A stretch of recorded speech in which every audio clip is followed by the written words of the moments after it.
Friends చూడండి, ఎంత మంచి పొడి అంటే దీన్ని గొప్పలు చెప్పుకోవటం కాదు. ఈ మధ్య ఒక కొరియన్ ఫ్రెండ్ మా ఇంటికి వచ్చిందనమాట. ఆవిడకి దోశలు ఇడ్లీలు చేసి ఈ పొడి పెట్టా. ఈ పొడిలో కొంచెం నెయ్యి వేసుకుని తినింది.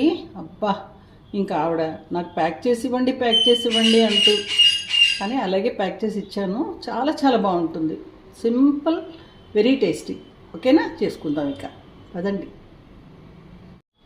Hello hi dears, welcome back to my channel Shobha వంట మీ ఇంట.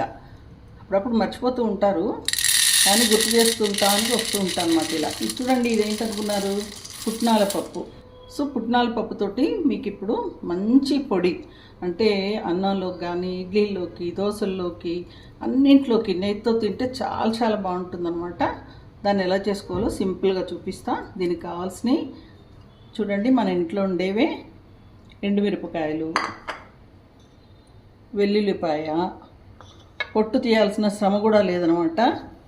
ఇలాగా ఇది ఉంటుంది కదా, ఇది మట్టుకు ఇలా తుంచేసుకుంటే చాలు, దాంతోపాటు చిన్న పొట్టు వచ్చేస్తుంది, అయిపోయింది అంతే. తర్వాత జీలకర్ర,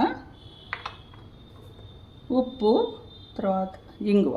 ఓకే, 2 కప్పులు పప్పులు చేసుకుంటున్నాను. 2 కప్పులకి సరిపడా మీకు మెజర్మెంట్స్ చెప్తా. ఓకే, చాలా సింపుల్గా ఎంత నిమిషాల్లో చేసేసుకునేది అనమాట. అంత టేస్టీగా, అంత బాగుంటుంది. ఆరోగ్యానికి కూడా చాలా మంచిది ఈ పుట్నాల పప్పు. చూడండి, స్టవ్ వెలిగించి ప్యాన్ పెట్టుకున్నాను. ఎప్పుడు కూడా చిన్న ఫ్లేమ్ మీదే పెట్టుకోవాలి ఇలాంటివన్నీ కూడా. జీలకర్ర వేస్తున్నా, 1 టేబుల్ స్పూను జీలకర్ర. కొంచెం చిటపటలాడనిద్దాం. ఇప్పుడు జీలకర్ర చిటపటలాడుతుంది కదా, ఇలాగా పుట్నాల పప్పు వేసుకుంటున్నా. కలుపుకుందాము. పుట్నాల పప్పు జస్ట్ కొంచెం వేడెక్కితే చాలన్నమాట.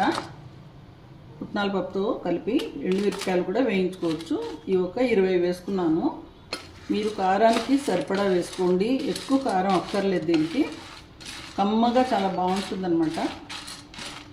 కొంచెం మిరపకాయలు వేడెక్కితే మనకి సరిపోతుంది.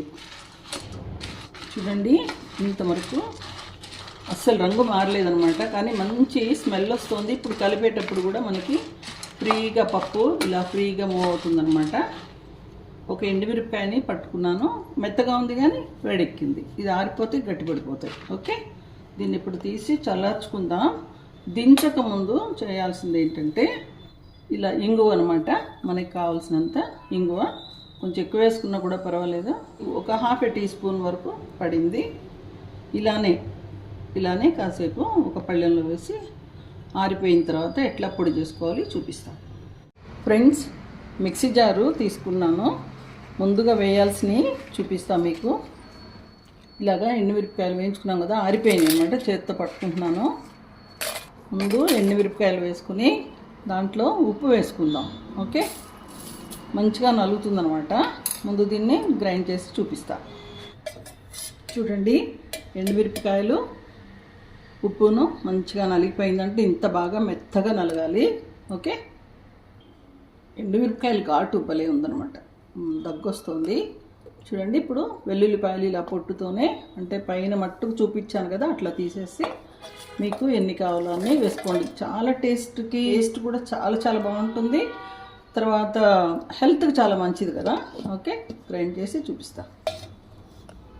చూడండి, ఇది ఇలాగా కచ్చా పచ్చాగా నలిగితే చాలన్నమాట. అంటే ఒక్కొక్క వెల్లుల్లి కూడా నలిగిపోయింది, కాకపోతే ఇలా ఉంటుంది. ఇంతే ఉంటే చాలు. ఇప్పుడు దీంట్లో పప్పులు వేసేసుకుందాము మొత్తం. ఓకే, చూసారా, వేగిన తర్వాత ఎంత చక్కగా మంచి శబ్దం వస్తుంది కదా. చూడండి, పప్పు ఒక్క వాయి వేసాను కదా, అది ఇలాగా మంచిగా కలిసింది. ఇప్పుడు మిగతా పప్పు కూడా వేసుకుందాం. ఒకేసారి వేసేయద్దు.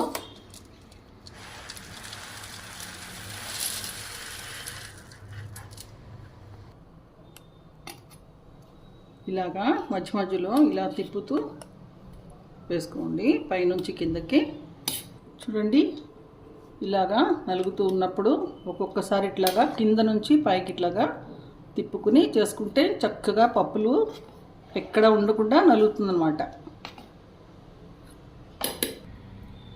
చూడండి ఫ్రెండ్స్, టెక్స్చర్ చూస్తున్నారు కదా, అక్కడక్కడ ఈ వెల్లుల్లి కొంచెం అంటే బాగా నలిగిపోయింది, కానీ ఆ తోలు ఉన్నట్టుగా మనకి అనిపిస్తుంది. చూడండి, ఆ పిస్సులు చూస్తున్నారు కదా, అలా ఉండాలన్నమాట టెక్స్చర్.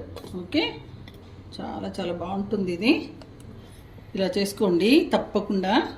చాలా మంచిది పుట్నాల పప్పు, హెల్త్కి చాలా చాలా మంచిది.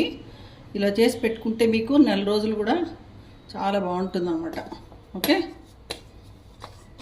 నేను ఎక్కువగా వీడియోలు చేయటం లేదు, కానీ ఇలాంటివి నాకు చాలా చాలా నేను మంచిగా ఉన్నాయి, తప్పనిసరిగా స్టోర్ చేసుకోవాలి, నా పిల్లల కోసం, మనవల కోసం, ఫ్రెండ్స్ కోసం అనుకున్నప్పుడే చేస్తూ ఉంటాను.